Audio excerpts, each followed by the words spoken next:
Le 6 mars dernier, le chef de l'État lui-même a reconnu que nous sommes dans la crise. Et ce qui se passe actuellement avec le Parlement ne répond pas. Parce que j'ai vu un certain nombre de documents paraphés, signés, qui circulaient sur les réseaux sociaux. Pour moi, ce n'est pas la solution. Et je crois que c'est un peu l'esprit dans lequel le groupe auquel j'appartiens, nous voyons les choses. Nous pensons que ce qui se fait actuellement au Parlement, c'est des éléments de ruse. Et ça ne peut pas nous permettre de sortir de cette situation délicate. Il faudrait que les uns et les autres puissent comprendre que la première exigence des partis politiques de l'opposition, c'est qu'on puisse nous rétrocéder nos documents confisqués. Je l'ai dit hier et je reviens là-dessus. Lorsque dans le comité paritaire composé d'un certain nombre de présidents de commissions, de groupes parlementaires, ce qu'ils ont appelé le comité paritaire de la conférence détaché de la conférence des présidents, pense qu'il faut une loi abrogatoire, et dans cette loi abrogatoire, il faut laisser un certain nombre de jours, c'est-à-dire 8 jours, 15 jours. Nous n'avons pas de problème de jours.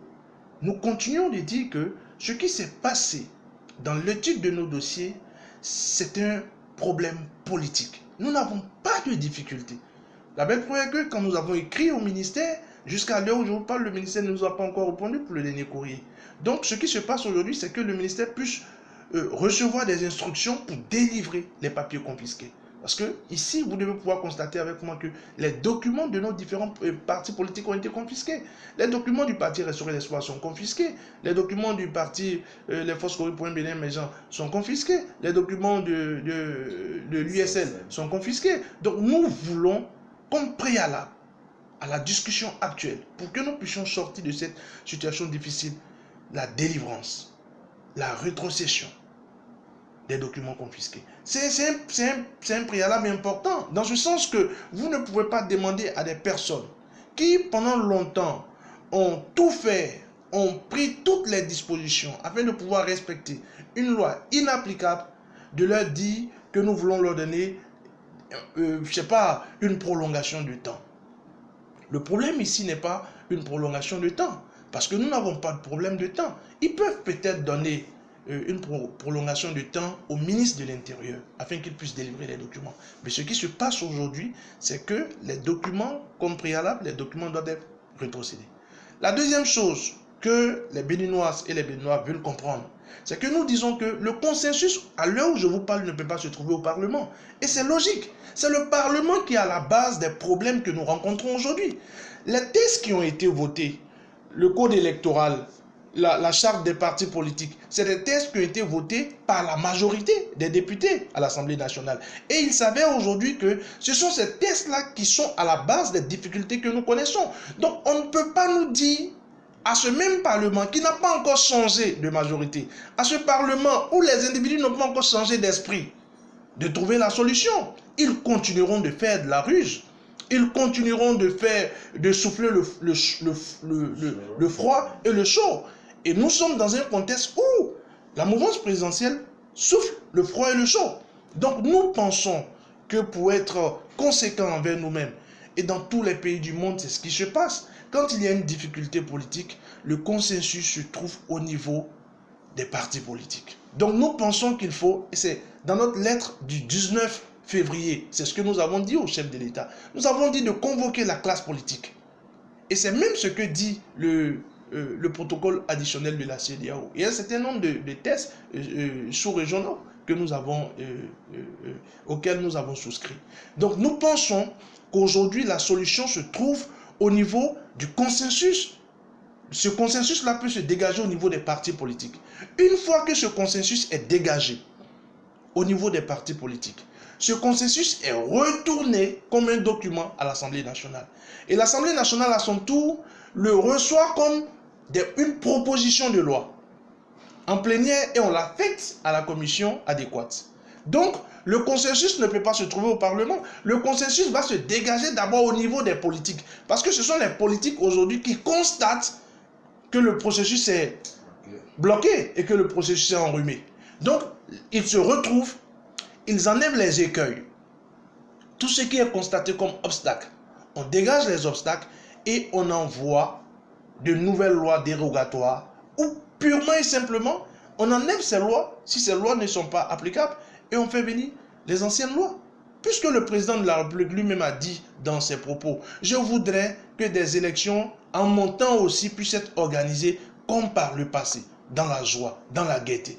Mais par le passé, nos élections s'organisaient dans la joie et dans la gaieté avec des tests qui ont pu permettre cela. Donc nous pensons aujourd'hui que si la mouvance en face voudrait véritablement faire un jeu sincère et franc, soit on fait une loi abrogatoire avec un consensus trouvé au sein de la classe politique et ce consensus sera retourné ensuite au Parlement comme on appelle ça, une proposition de loi. L'impasse aujourd'hui est constatée aussi bien par l'opposition que par la mouvance. Nous constatons tous le blocage. Pour la mouvance, donc, bon, non, pour la mouvance, non. La mouvance, si c'était bon, il n'allait pas dire le 6 que le processus connaît des difficultés. Puisque même les 2 listes retenues par la Sénat, nous avons prouvé que les 2 listes retenues par la Sénat sont des listes à difficulté. Et la Sénat n'a pas été sincère dans son étude. Mineur, cette qualification a été donnée par le président de la Sénat. Le code électoral ne parle pas de faute mineure. Donc, je crois quand même que nous sommes dans un processus pour lequel les uns et les autres doivent être conséquents parce qu'il s'agit de notre pays. L'autre chose que j'ajouterai, une fois que le consensus sera trouvé au niveau des partis politiques, il va falloir en ce moment bien précis que nous puissions comprendre que c'est en ce moment bien précis que le document ira au Parlement. Mais tel que la chose se passe actuellement, où des papiers sont signés entre députés de la minorité et députés de la majorité, de ces papiers, on ne peut pas avoir la lumière. Parce qu'au niveau même de la conférence des présidents, je pense qu'il y a une disproportion de représentation.